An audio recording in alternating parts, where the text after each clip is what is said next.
तो good morning रोजगार with बहू पे आप सभी का स्वागत है। आशा आप सभी अच्छे होंगे, अपनी तैयारी को बहुत अच्छे से कर रहे होंगे। जैसा मैं हमेशा कहता हूँ कि रेगुलरिटी और पेशेंस के साथ अपनी तैयारी को जरूर बनाए रखिए। रेगुलरिटी और पेशेंस के साथ ही आप अपनी तैयारी में सफलता पा सकते हैं। और अगर आपने अभी तक रोजगार विद वैभव को सब्सक्राइब ना किया हो तो आप सभी से निवेदन है, चैनल को जरूर सब्सक्राइब करें। ट्रिपल से बिग अपडेट, 2 नोटिस हुए जारी, एक और विज्ञापन में बढ़ सकते हैं पद। जी हाँ, आपके लिए कल जो 2 नोटिस जारी हुए तो उसकी आपको जानकारी दे दी गई थी। एक बार शॉर्ट में आपको फिर से बता देते हैं और किस एक और विज्ञापन में आपके पद बढ़ सकते हैं। तो जो 2 नोटिस कल जारी हुए थे उसमें पहला नोटिस था जेई सिविल का, जो आपका 3 मई को एग्जाम हुआ था, 4 मई को उसकी प्रोविजनल आंसर की जारी हुई थी। अब उस आंसर की पर आपको आपत्ति दर्ज करने का लिंक कल से एक्टिव हो गया है 8 तारीख से, और वो लिंक आपका 14 तारीख तक एक्टिव रहेगा।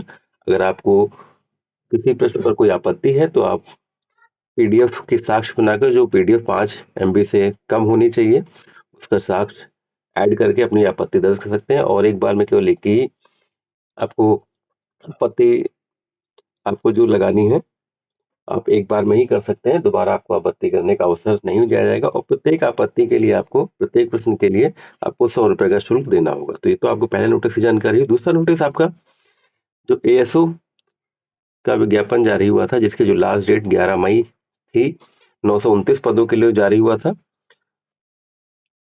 और उसमें जो है पदों की संख्या में वृद्धि हुई है। तो 929 जो पद थे, अब आपके 636 पद और उसमें ऐड हो गए हैं।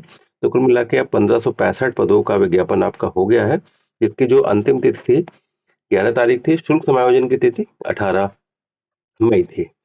तो अब ये डेट बढ़ाकर 11 से 18 कर दी गई है, ये आवेदन की अंतिम तिथि। और जो शुल्क समायोजन आपकी 18 थी वो 22 तारीख कर दी गई है। अब हमारे साथियों का प्रश्न ये है कि जिन्होंने फॉर्म अप्लाई कर दिया है कि पोस्ट प्रेफरेंस फिर से खुलेगा। जी हाँ, अभी आपका जो 18 तारीख लास्ट डेट हो गई है और संशोधन की 22 हो गई है, तो आपने अगर ऑनलाइन अपना आवेदन अंतिम रूप से सबमिट भी कर दिया है तो आप अपनी पोस्ट प्रेफरेंस अभी चेंज कर सकते हैं। पोस्ट प्रेफरेंस आप अपनी इसमें बदल सकते हैं। अगर आपने बदल दी तो ही आपको फाइनली, जब भी मैं इसका रिजल्ट जारी होगा तो उसमें आपको कंसीडर किया जाएगा। अगर आपने प्रेफरेंस नहीं बदली तो जो आपने पहले प्रेफरेंस लॉक की है उस आधार पे आपको आपकी जो भी चयन होगा उन पदों के आधार पे होगा। जो बढ़े हुए पद हैं उन पदों के आधार पे नहीं होगा। तो उम्मीद मुझे यही है कि आप सभी लोग चाहेंगे कि अपने पोस्ट प्रेफरेंस में अगर कुछ चेंज करना है या कुछ बढ़ाना है तो ज़रूर आप करेंगे, क्योंकि कुछ जो बढ़े हुए पद हैं उसमें आप पोस्ट प्रेफरेंस ज़रूर चेंज करेंगे। तो मैं आपसे फिर से एक बार आपको क्लियर कर दूं कि 11 तारीख जो थी वो 18 हो गई है। अंतिम तिथि जो 18 तारीख थी संयुक्त समायोजन की और संशोधन की, वो 22 हो गई है। तो जिन्होंने आवेदन सबमिट कर दिया है, आप सभी लोग ज़रूर इसमें पोस्ट प्रेफरेंस में ऐड ऑन ज़रूर करें, क्योंकि अगर आप ऐड ऑन नहीं करते जो बढ़ी हुई पदों का लाभ है वो आपको फाइनल में चयन में नहीं मिलेगा। जिन्होंने जिन्होंने जो जो उसको बदलाव कर देगा, जो जो ऐड कर देगा, उन सभी साथियों को सारी प्रेफरेंस कम में मौका मिलेगा। अगर आप नहीं करते हैं तो आपने पहले जितनी लॉक की है प्रेफरेंस उन्हीं में आपको मौका मिलेगा। तो आप सभी के लिए बेहद महत्वपूर्ण अवसर हो गया है। 929 से 1565 पद हो गए हैं, 636 पद बढ़ गए हैं। तो बहुत महत्वपूर्ण आपके लिए ये एड ऑन हुआ है वैकेंसी का। और एक और विज्ञापन में किसी एक और वैकेंसी में आपके पद बढ़ सकते हैं, तो वो आपके लोअर पीसीएस है। लोअर पीसीएस में भी मान के चलिए आपके पद निश्चित रूप से नियर अबाउट 250 से 260 पद आपके निश्चित रूप से जुड़ेंगे।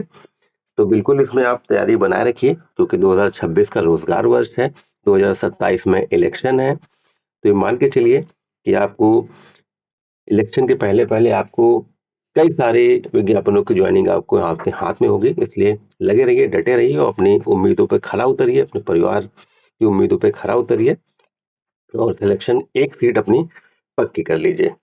और आप सभी से निवेदन है, जो जूनियर असिस्टेंट का डीवी कल से शुरू हो गया है 7 तारीख से, जो 6 जून तक चलना है। सॉरी, 7 तारीख से शुरू हो गया, कल 8 तारीख थी, 7 तारीख से डीवी शुरू हो गया है। उन सभी हमारे भाई बहनों से निवेदन है कि अगर आप कहीं पर चयन है सेम ग्रेड पेपर, तो आप डीवी को जरूर स्किप करें। आप सभी से निवेदन है, क्योंकि आपके स्किप करने से कहीं ना कहीं एक भाई बहन के आपको मौका अवश्य बनेगा। तो आप सभी से निवेदन है कि डीवी स्किप जरूर करें अगर आप कहीं सेम ग्रेड पेपर चयनित हैं। अगर अपग्रेड करने की बात है फिर तो आप निश्चित रूप से करेंगे। अगर आप सेम ग्रेड पेपर कहीं चयनित हैं तो निश्चित रूप से आप सभी से निवेदन है कि आप मौका देने वाले बने और डीवी को स्किप जरूर करें। अपडेट्स के लिए रुक यादव के साथ अवश्य जुड़े रहें। जय हिंद, जय भारत।